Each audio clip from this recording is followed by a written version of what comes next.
It's time for breaking bread with Papa. Hey, don't you know? Hey, it's also a show. Hey. I feel like that about my own dad, right? I feel like if my dad I feel like he would hate my comedy if I wasn't his son. Why? I don't know. Kind of country. Yeah, but I just think I feel like to real country people, it's like I'm too weird country. Oh, you're like alt city kind of Yeah, guy? yeah. I'm country, but I'm weird. Right. I'm artsy.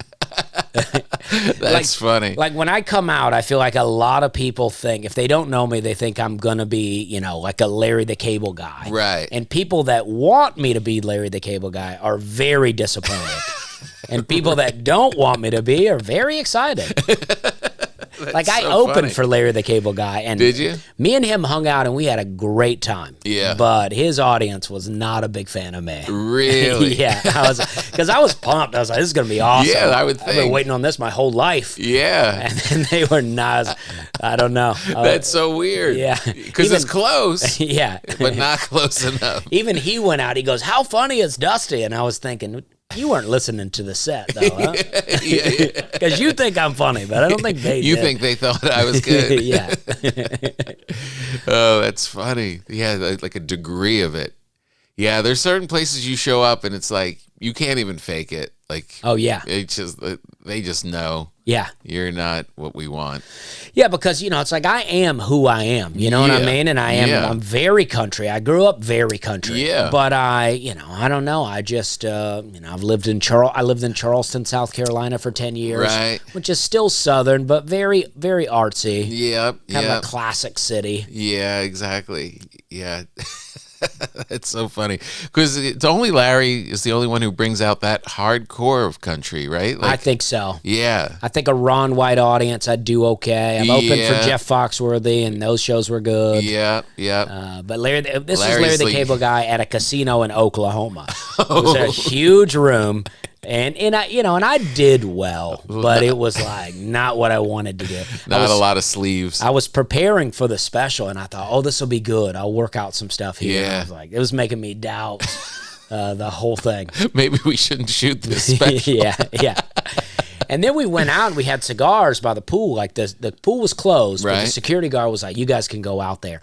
And then I guess shift change happened, and a new security guard came out and he was like, you guys can't be out here. And then I saw like Larry the Cable Guy like turn on the Larry the Cable Guy voice.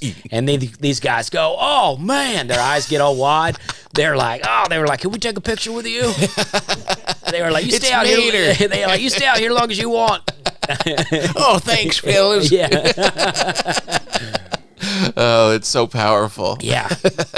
It is so powerful. It's so powerful. Because it's not so different than the character, but it is a heightened version. Yeah. Yeah. It's kind of the way you're explaining how your life, you don't live that differently now than when you did when you were a trailer park kid. Yeah. You're still gardening and you're doing all your stuff. You like to be outside and it's not that far, but just those degrees make a big difference. Yeah, I mean, and I'm also married to someone that did not grow up the way I did. So where'd she grow up? She grew up in Canada. Okay. She did grow up on a farm in Canada, but with her married parents, and they were, very Irish Catholic family, traditional, and just a lot of structure, and they really cared about how they ate.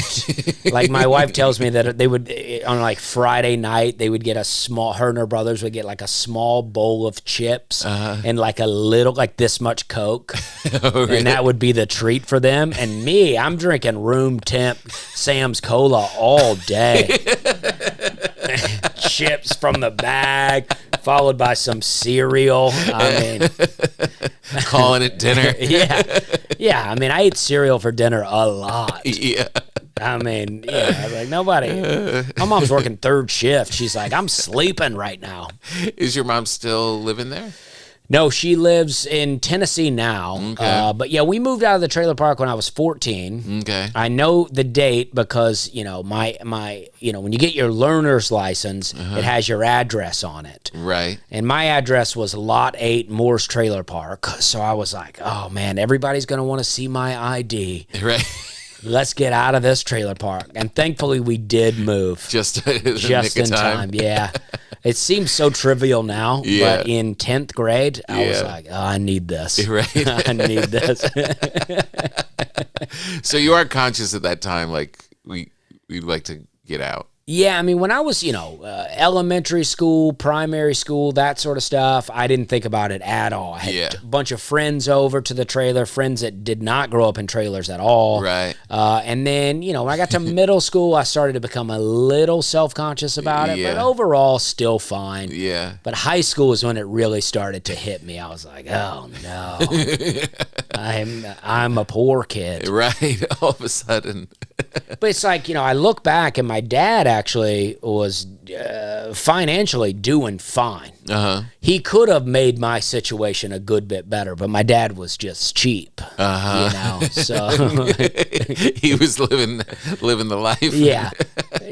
He's taking me to, Sears and buying me the same color shirt in a different, or a same pattern shirt in a different color. Right. He's buying me long sleeves in the summer. My mom was cutting off the sleeves and hemming it. Oh, really? Yeah. Come on, Dad. Could you? I know. And then I get older, and my dad wants me to start caring what people think. I'm like, oh, you did not raise me to care what people think. My dad harasses me about my hair, and I'm like, listen, you got to let it go. I'm a 40-year-old man. Yeah, he really at this age is still? Still, the last time I saw him, he harassed me about my hair. Really? I was like, you got to let it go. Yeah. All you're doing at this point is affecting our relationship in a negative way. Is he like more military kind of guy? Well, he's not really. He's just got, my dad has this little everything he wants. It's like my dad could be like, I want you to drink out of these clear cups. Uh-huh. And then the next time I see him, I'm drinking out of the clear cup. And he's like, why are you not drinking out of the white cups? That's what my dad does. Right. It's like, it doesn't, he's like, oh, you should be eating more uncut loaves of bread. And then the next time I'm doing this, he goes, why are you making it so hard on yourself? Right. Eat sliced loaves. He's just always making new rules and he doesn't remember what the old ones were. Yeah, he has no idea. Right. I don't even think he remembers what he says yesterday, but he's like, he's ready to tell me. What was his career? My dad was an insurance salesman and farmer. So he always he made a really great career out of it. He would go to work about 9 o'clock and come home about 2 every day. Uh-huh. And then as he got older, it would be, maybe 10 to noon. Uh-huh. He built up enough of a clientele to where he was just making residuals and he would sell a little bit here and there.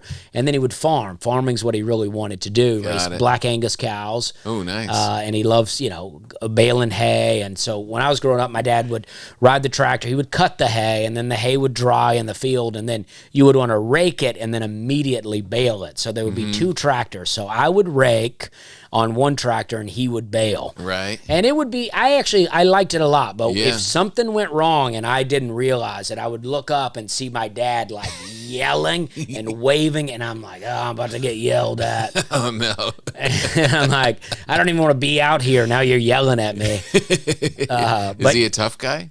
Yeah. Mainly just yelling. He wasn't physically abusing anyone, but I've been verbally abused a few times. Right. I've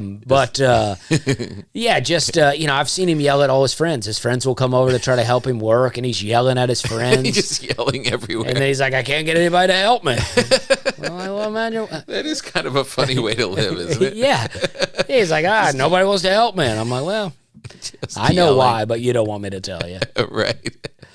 He doesn't come and see your stand-up? No, he does. If I'm close by, he'll come see it. He will? Yeah, and he's into it. Oh, that's good. Yeah, he does like it. But I do wonder, I do think sometimes that my dad likes my comedy because I'm like, everybody else likes it.